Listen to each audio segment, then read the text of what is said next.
You have come here because something in your soul has been disturbed, perhaps by a relationship that drained you, perhaps by an encounter with a person who seemed to consume your very light and you could not explain why.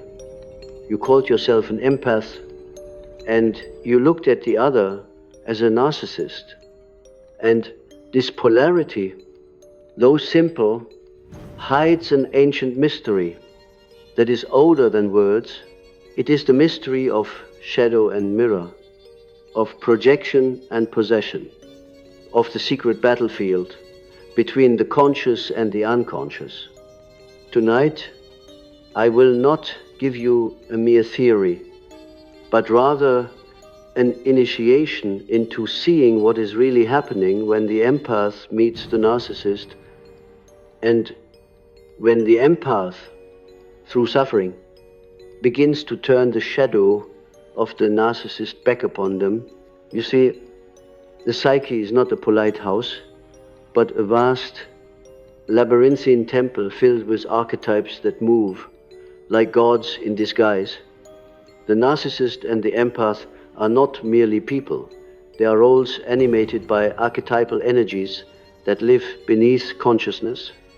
The narcissist, though appearing as an individual, is in truth possessed by the shadow of the archetype of the tyrant, of the devourer, of the ancient figure who cannot see the other as real, but only as a reflection of their own hunger. The empath, by contrast, is possessed by the archetype of the healer, the sacrificer, the Christ-like figure who bleeds to feel the world. Yet both are incomplete, because one has disowned their vulnerability and the other has disowned their power. When these two meet, it is as if the unconscious has staged a play in which each is drawn to the other with a magnetic pull that feels irresistible. Why? Because each carries the split-off shadow of the other. The narcissist represses need and vulnerability, yet projects it onto the empath, who becomes the vessel of feeling. The empath represses their hunger for recognition, their unconscious wish to dominate, and instead projects it onto the narcissist, who becomes the vessel of power. This is why their bond feels fated, why it feels mythological, why it burns so deeply in the soul. But here is where the mystery deepens. For the empath, by absorbing the suffering, begins to awaken. Every tear, every humiliation, every silent night of despair is secretly forging within them an awareness of the shadow that does not belong only to the narcissist, but also to themselves. At first, they do not see this. They believe they're only victims, only martyrs. But eventually the unconscious demands more. A dream comes in which they see themselves standing before a mirror, and in the mirror their face melts into the face of the one who hurt them. They awake in terror, but also in recognition, for the psyche cannot be tricked. It shows us the truth through symbols. What you hate in the other is what you fear in yourself. And so the empath begins the alchemical work of shadow. They realize that beneath their gentleness there is also rage. Beneath their giving there is also a hidden demand to be loved. Beneath their patience there is also a suppressed pride. And when they allow these forces into consciousness, not to act them out destructively, but to integrate them, they begin to take back the projections that once fueled the bond. Now the dynamic begins to shift. Imagine a candle placed in a dark hall. At first, the candle trembles against the vast darkness. But when the empath integrates their own shadow, that candle becomes a torch. Suddenly the hall is illuminated. And the narcissist, who once thrived in the obscurity of unconscious projection, is forced to see themselves reflected in the light. This is the turning of the shadow. The empath is no longer merely a sponge absorbing the darkness, but a mirror in which the narcissist confronts the very emptiness they sought to hide. This moment is powerful and also dangerous, for the narcissist does not want to see their shadow. They have built their entire persona, their entire survival around disowning it. When the empath reflects it back, the narcissist may rage, retreat, seduce again, or attempt to destroy. But the empath who has done the inner work remains anchored. They no longer seek validation from the other. They no longer confuse exploitation with love. They stand in the archetype of the self, the inner totality that embraces both light and shadow. Let me give you an image. In one of my patient's dreams, she saw herself walking through a forest at night. A great wolf followed her, breathing heavily at her back. She was terrified, and for many nights she dreamt this same chase. But then one night, she turned around. Instead of running, she looked the wolf in the eyes, and in that instant, the wolf transformed into a wounded child. Weeping, she bent down, lifted the child, and carried it into the light. This is what happens when the empath turns. The wolf is the shadow of the narcissist, which is also the unacknowledged hunger of the empath. By facing it, by holding it, by refusing to flee, the empath ceases to be prey and becomes a vessel of transformation. Do you see how this is not simply about relationships, but about the drama of the soul? The narcissist is a carrier of collective shadow. The empath is a carrier of collective light, but neither is whole until they confront the parts they have disowned.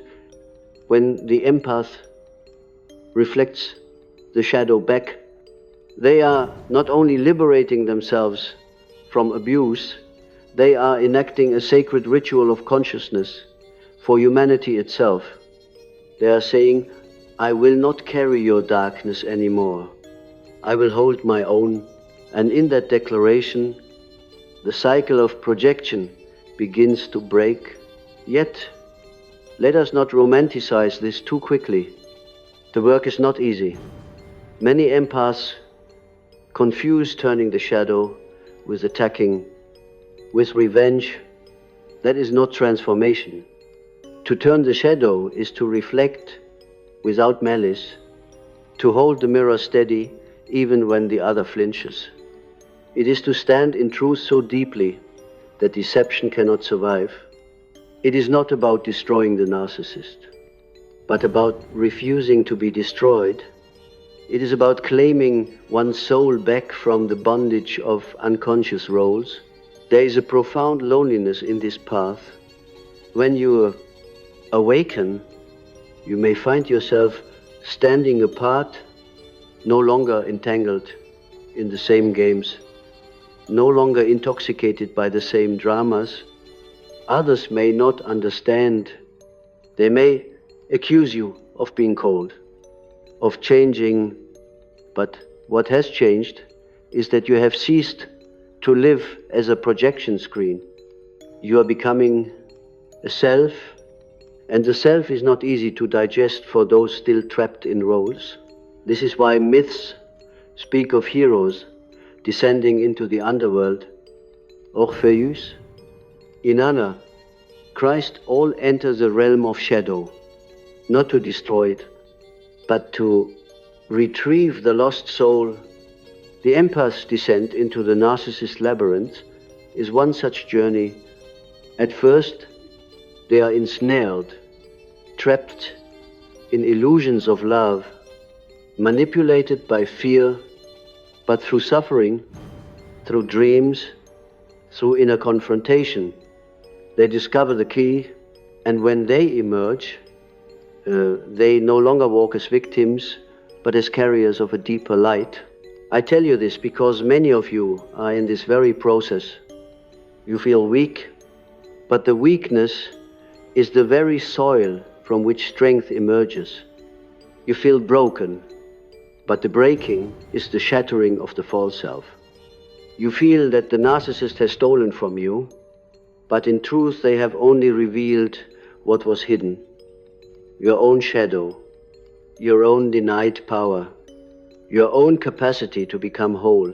And when you reflect this, when you turn the shadow back, you become not only free, but dangerous in the most sacred sense.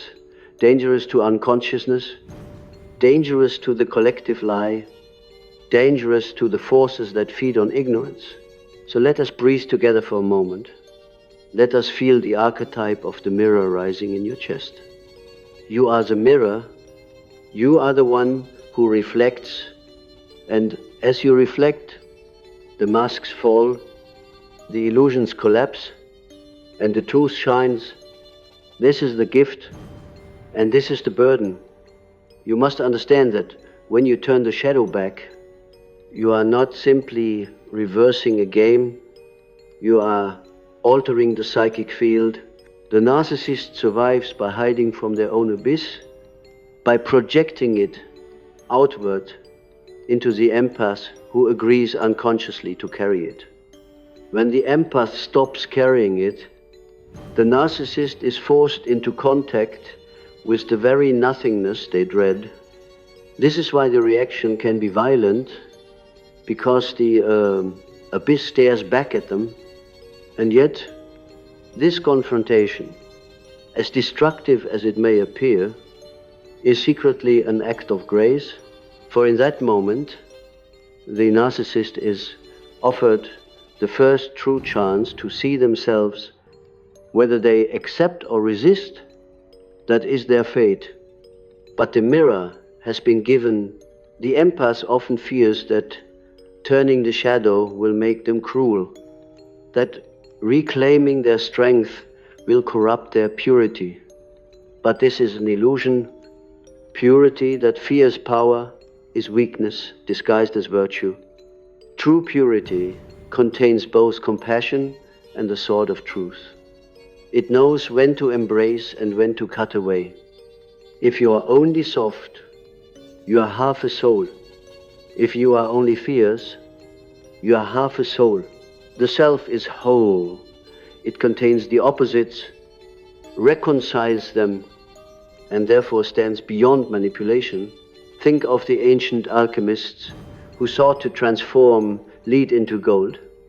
They understood that the lead was not useless matter, but the prima materia, the raw substance that contained the possibility of transformation. The empath's suffering is the prima materia, the despair, the betrayal, the exhaustion. These are not meaningless pains, but the lead from which the gold of consciousness can be drawn. When the empath refuses to transmute it, they remain forever burdened, bowed under the shadow of the narcissist. But when they take it into the fire of awareness, they extract the hidden light. Let me tell you of another dream. A man, sensitive and gentle, tormented by a domineering partner, came to me filled with shame. In his dream, he stood at a banquet table, surrounded by laughing figures who mocked him while he served them food. At the end of the table sat his partner, clothed in regal garments, devouring endlessly. He awoke in sweat, convinced that the dream was only humiliation. But as we spoke, I asked him who provided the feast, who carried the nourishment. He realized with sudden clarity that the table would collapse without him. The power, he thought, belonged to the narcissist, was actually sustained by his own unconscious giving. When he saw this, a new strength arose in him, not the strength to attack, but the strength to withdraw, the feast, to stop sacrificing himself on the altar of another's hunger. This is the key. The empath's gift becomes their prison until they choose to wield it consciously. What you give unconsciously enslaves you. What you give consciously liberates you. The turning of the shadow is precisely this shift from unconscious sacrifice to conscious offering. And once you know the difference, no one can steal your light again. But beware, the psyche is cunning. Once the empath awakens, the narcissist may shift tactics. They may attempt to seduce again with promises of change. They may appeal to guilt. They may weaponize pity. All these are shadows in disguise. The empath who has not integrated their own shadow will fall again into the cycle, because guilt and pity are still hooks lodged in their unconscious. But the empath who has seen their own hunger, their own pride, their own desire for control, such an empath is unhookable, for they recognize that what appears as pity is often manipulation, and what appears as guilt is often the shadow's cry for re-entry. And yet, you must not harden your heart into stone. The danger after awakening is cynicism. The empath, once wounded, may become suspicious of all love, distrusting every outstretched hand.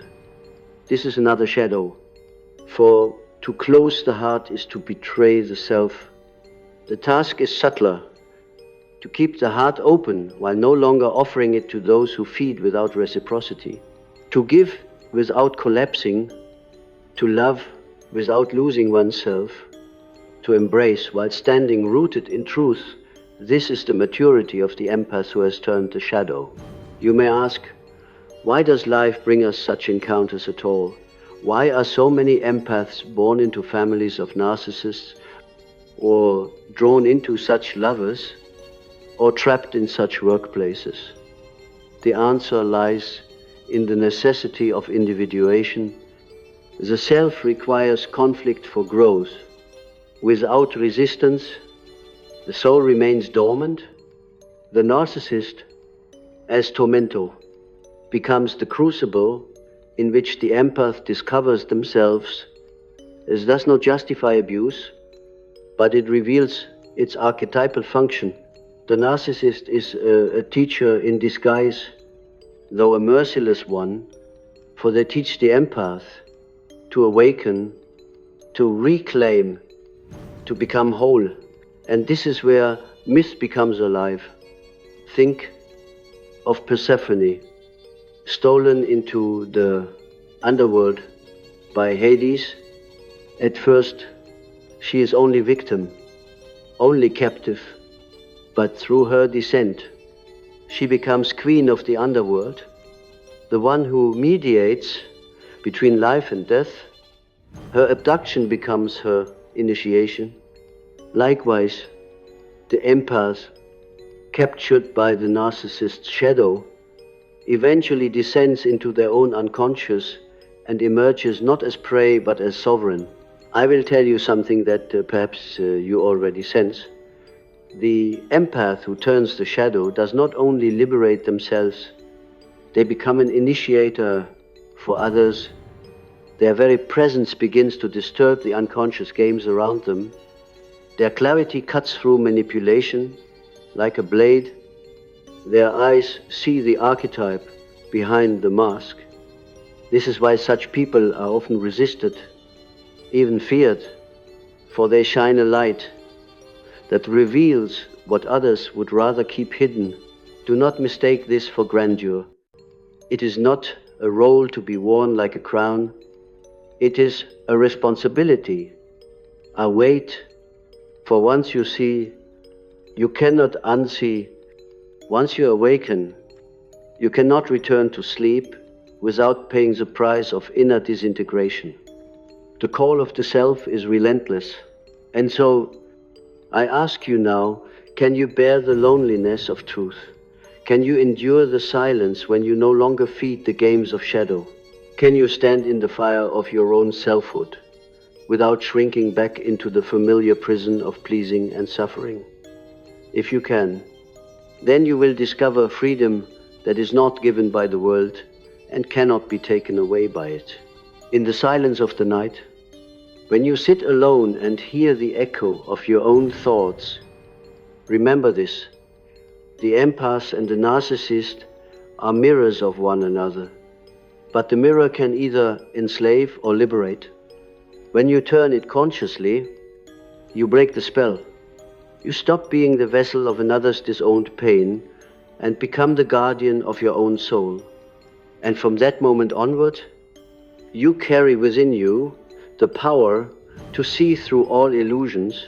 There is something paradoxical in the empath's awakening that must be faced directly, for without naming it, you will stumble in confusion. The paradox is that in order to stop being consumed, the empaths must allow themselves to encounter within their own depths the very qualities they despised in the narcissist. This is perhaps the most difficult part of the journey, because everything in your moral instinct will resist it. You will say, I am not manipulative, I am not cruel, I am not selfish. And yet, the unconscious whispers otherwise, for the truth is that the shadow does not vanish simply because the conscious ego rejects it. The shadow waits, hidden, until the right conditions call it forth.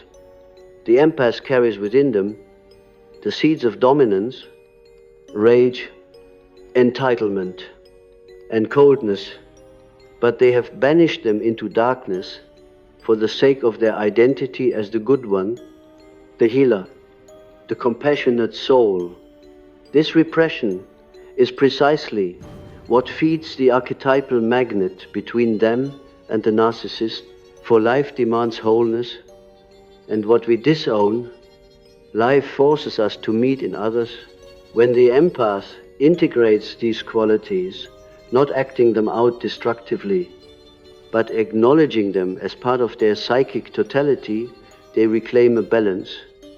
They no longer need to unconsciously outsource cruelty to the narcissist, because they know that in themselves is the capacity to wound, and therefore the power to choose not to. They no longer need to unconsciously hand their hunger for recognition to the narcissist, because they can finally say to themselves, I too want to be seen. I too want to be valued. I too wish to shine. This admission is liberation. For once you accept the shadow within, no one can weaponize it against you. The narcissist loses their leverage. They cannot shame you into servitude when you have already embraced your imperfection. They cannot bind you with guilt when you have already recognized your hidden pride. You become like the dreamer who finally faces the monster, only to find that the monster was part of them all along. And here the spiritual dimension of psychology reveals itself, for when you integrate the shadow, you do not merely become morally stronger, you become spiritually luminous. Why? Because consciousness expands only when opposites are reconciled. Light alone blinds, darkness alone devours, but the union of light and darkness births vision. This is the meaning of the alchemical symbol of the conjunctio, the sacred marriage of opposites. The empath who turns the narcissist's shadow back does not only heal from abuse, they participate in this deeper mystery of wholeness. Let me offer another symbol. In the tarot, there is a card called Strength. A woman gently holds open the jaws of a lion, not with force, but with serenity. The lion is the shadow, the beast of appetite and power. The woman is consciousness, calm and unafraid. Together, they form an image of integration. This is the empath's task, not to slay the lion, not to flee from it, but to place their hands upon its jaws and discover that the beast can serve them once it is embraced. Now consider how this changes the dynamic of relationship. The empath, who has not done this inner work, clings desperately to the narcissist, hoping to heal them, hoping to be loved in return. But the empath who has integrated the shadow no longer clings. They can love without being enslaved.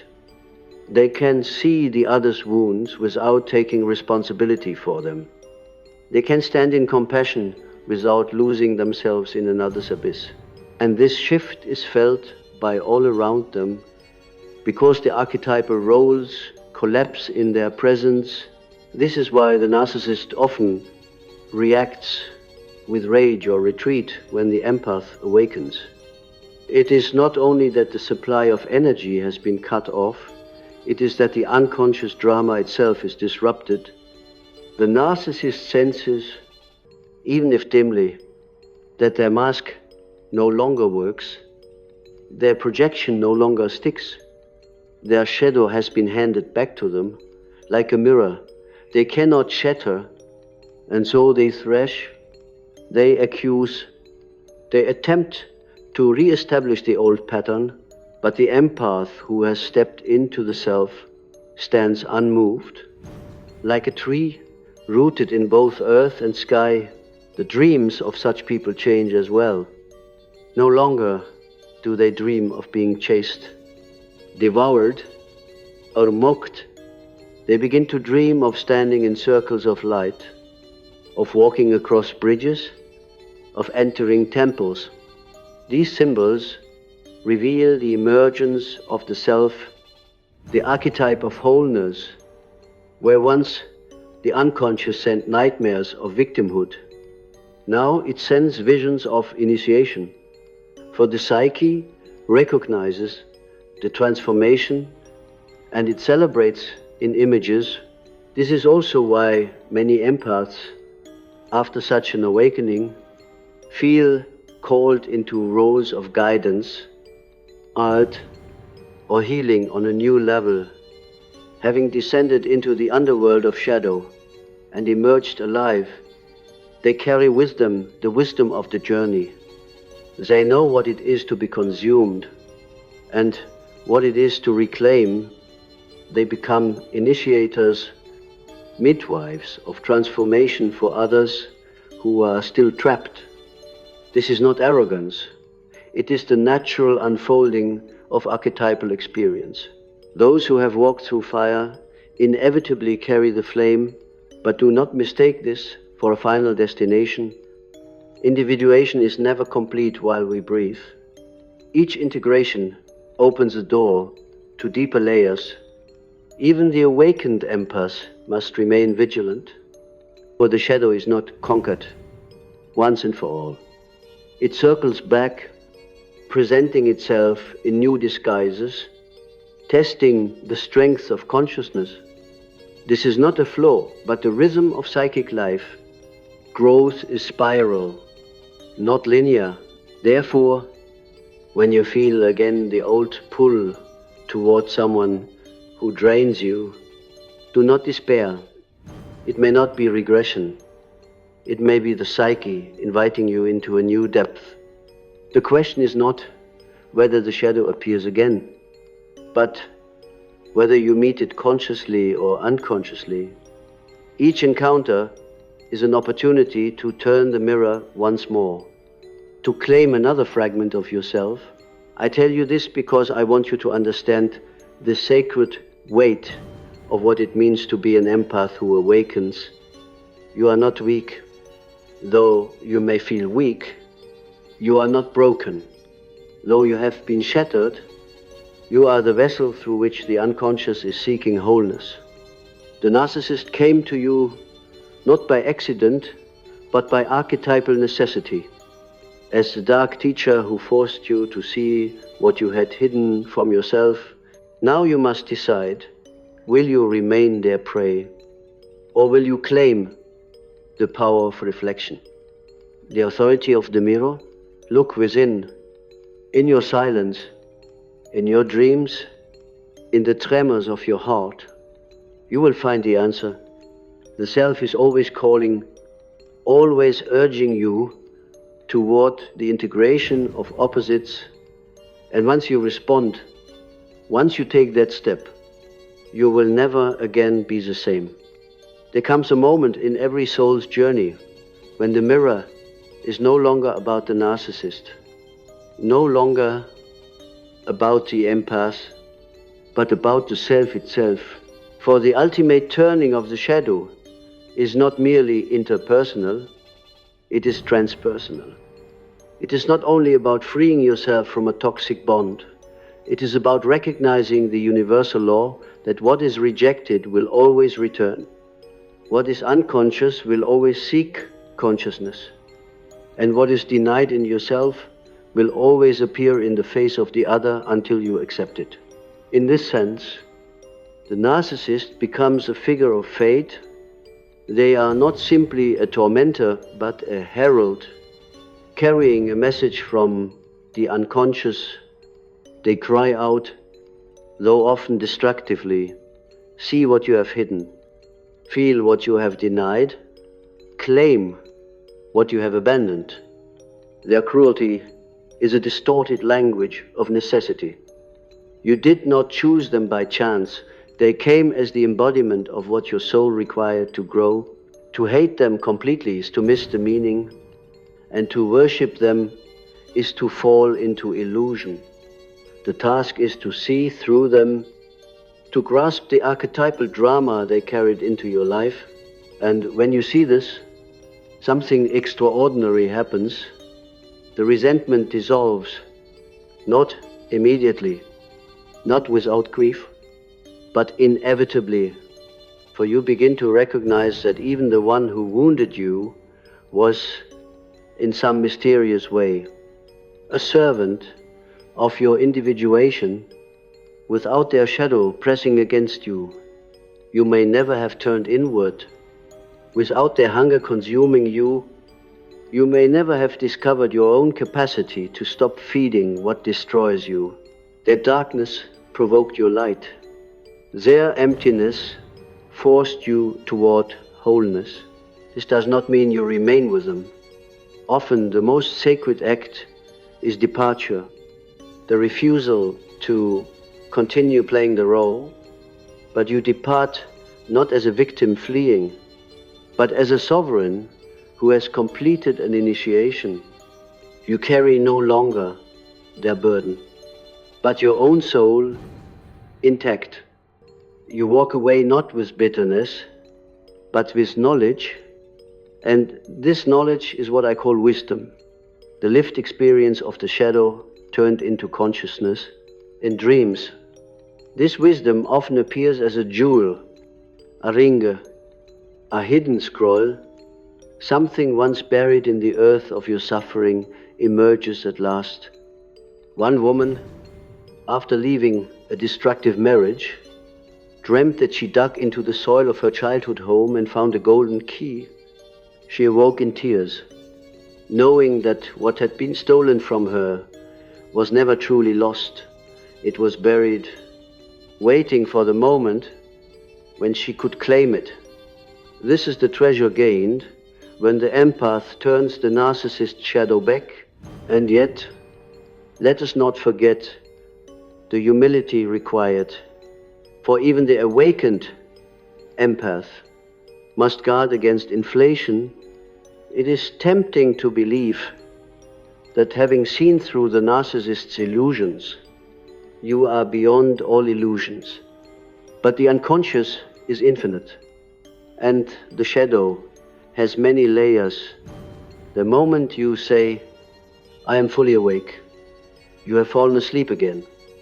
Better to say, I am learning to see, and I will always be learning This humility protects you from the very possession you once fled. So how, then, shall you live once you have turned the shadow? The answer is simple in words, but vast in practice. Live as a mirror of truth. This means you refuse to participate in deception, even when it would be easier. You refuse to carry projections that are not yours. You speak from your center, not from the hunger of your wounds.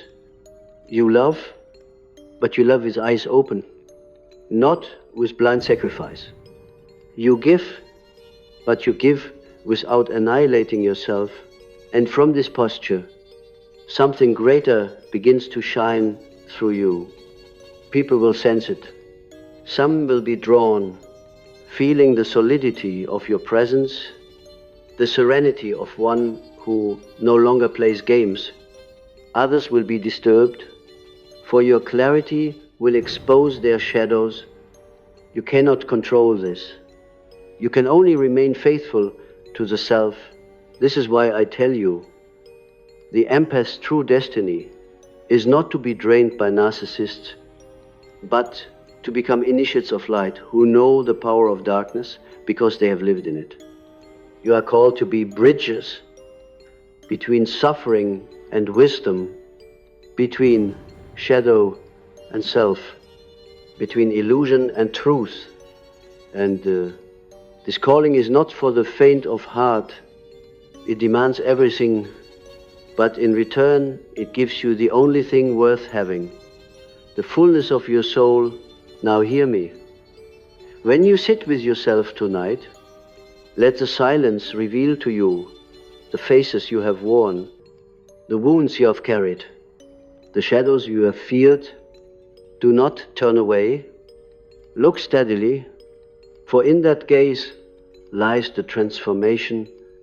The narcissist may have taught you the language of shadow, but it is you who will write the ending. And the ending is this: you are whole, you are sovereign. You are no longer a vessel for what others refuse to face.